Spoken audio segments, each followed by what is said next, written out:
नमस्कार, आप देख रहे हैं 4 PM और मैं हूं आपके साथ निधि तिवारी। नीतीश कुमार 10वीं बार बिहार के मुख्यमंत्री पद की शपथ ले चुके हैं और नीतीश कुमार के साथ ही नई सरकार के 26 मंत्रियों ने भी पद और गोपनीयता की शपथ ली है। बीजेपी के कोटे से सरकार में 2 डिप्टी सीएम बनाए गए हैं, सम्राट चौधरी और विजय कुमार सिन्हा। वहीं मंत्रियों की बात करें तो बीजेपी से 14, जेडीयू से 8, एलजेपी-आर से 2, हिंदुस्तानी अवाम मोर्चा और राष्ट्रीय लोक मोर्चा से एक मंत्री बनाए गए हैं।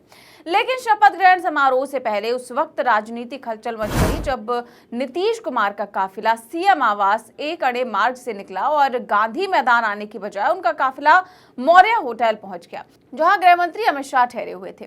खबर है कि यहां नीतीश कुमार ने अमित शाह से पहले मुलाकात की और बंद कमरे में एक मीटिंग की।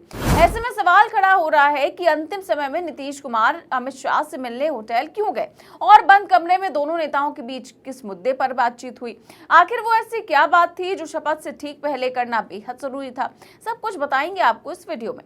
तो बिहार की राजनीति में कब क्या हो जाए, कौन कब पलटी मार जाए, कुछ भी कहा नहीं जा सकता। और जब बात नीतीश कुमार की हो तब तो कुछ भी निश्चित नहीं है, क्योंकि पलटू चाचा का पलटने का कोई टाइम फिक्स नहीं है। आज सुबह भी कुछ ऐसा ही हुआ जब सीएम पद की शपथ लेने के लिए पटना का ऐतिहासिक गांधी मैदान सज चुका था। नेताओं और समर्थकों का जमावड़ा लगने लगा था। तभी नीतीश कुमार 10वीं बार बिहार के मुख्यमंत्री पद की शपथ लेने के लिए मुख्यमंत्री आवास से निकले, लेकिन उनके काफिले ने गांधी मैदान जाने वाले रास्ते की बजाय मौर्य होटल का रुख कर लिया। ये देखकर शासन प्रशासन के लोग हैरान रह गए। किसी को समझ नहीं आ रहा था कि अंतिम समय में नीतीश कुमार ने सिर्फ रास्ता बदला है या अपना मन भी बदल लिया है।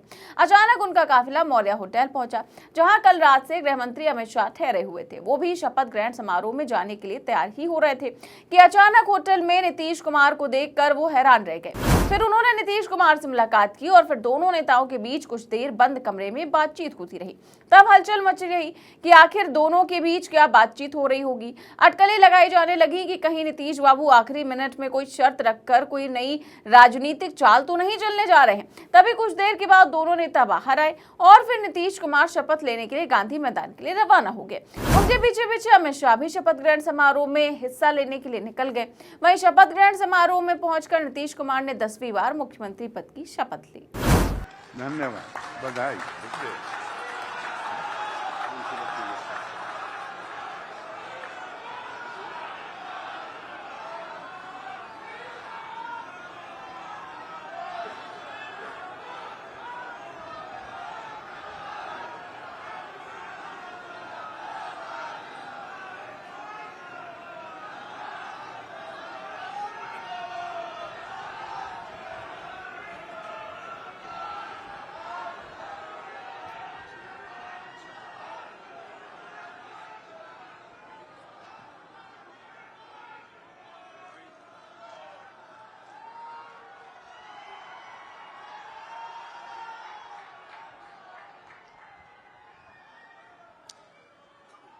माननीय मंत्री मनोनीत श्री सम्राट चौधरी जी।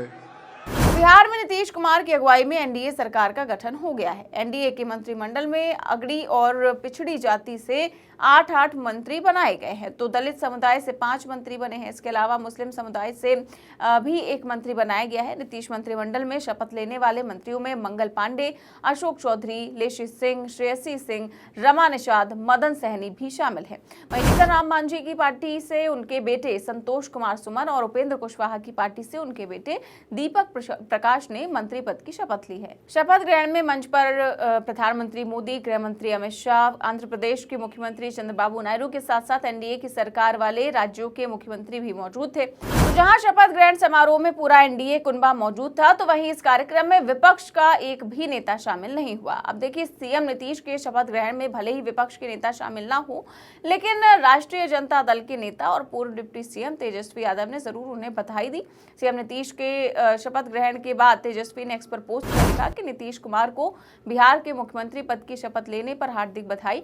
मंत्रिपरिषद के सदस्य के रूप में शपथ लेने वाले बिहार सरकार के सभी मंत्रियों को हार्दिक शुभकामनाएं। आशा है कि नई सरकार जिम्मेदारी पूर्ण लोगों की आशाओं और अपेक्षाओं पर खरा उतरकर अपने वादों एवं घोषणाओं को पूरा करेगी तथा बिहार वासियों के जीवन में सकारात्मक और गुणात्मक परिवर्तन लाएगी। अब जहां तेजस्वी यादव ने एक्स पर पोस्ट करते हुए नीतीश कुमार को बधाई दी, तो वहीं कांग्रेस प्रवक्ता पवन खेड़ा ने नीतीश कुमार को बधाई देते हुए कहा कि उन्हें अपने वादे पूरे करने चाहिए। नीतीश कुमार जी को बधाई देते हैं, उम्मीद करते हैं कि उनके साथ धोखा न हो और वो अपना टर्म पूरा कर पाएं और बिहार के लिए जो पिछले 20 साल में नहीं हुआ उसमें से कम कुछ तो कर पाए। बिहार में जो उन्हें जीत मिली है वो कैसे भी मिली हो वो अलग बात है, लेकिन अपने वादे पूरे करने चाहिए। अब देखिए, एक तरफ एनडीए कुनबा नीतीश के मुख्यमंत्री चुने जाने के बाद जश्न मना रहा है, तो वहीं विपक्ष नीतीश कुमार को बार बार अपने वादों को निभाने की बात कर रहा है। वहीं इस बीच चर्चा जोरों पर है कि अंतिम समय में नीतीश कुमार अमित शाह से मिलने क्यों गए। बंद कमरे में दोनों नेताओं के बीच किस मुद्दे पर बातचीत हुई। माना यह जा रहा है कि शपथ ग्रहण से पहले सरकार का स्वरूप फाइनल किया जा चुका था, किस दल से कितने और कौन कौन मंत्री बनेंगे ये लिस्ट भी तैयार थी। इसके बावजूद नीतीश कुमार और अमित शाह की मुलाकात में इस पर फाइनल चर्चा क्यों करनी पड़ी, इसको लेकर सवाल खड़े हो रहे हैं। अब कुल मिलाकर बिहार की राजनीति में जो सुबह से हलचल मची हुई थी, उसके बाद जो तस्वीरें बाहर निकलकर सामने आती हैं वो साफ साफ दो बातें बताती हैं। नीतीश कुमार चाहे 10वीं बार मुख्यमंत्री क्यों ना बन गए हों, लेकिन हर शपथ से पहले वाली उनकी मिस्ट्री मूव आज भी बरकरार है। और दूसरी, भाजपा और नीतीश कुमार के रिश्ते ऊपर से भले ही मजबूत दिखे, लेकिन अंदर की डोर को कसने ढीला करने का खेल अभी भी लगातार चलता रहता है।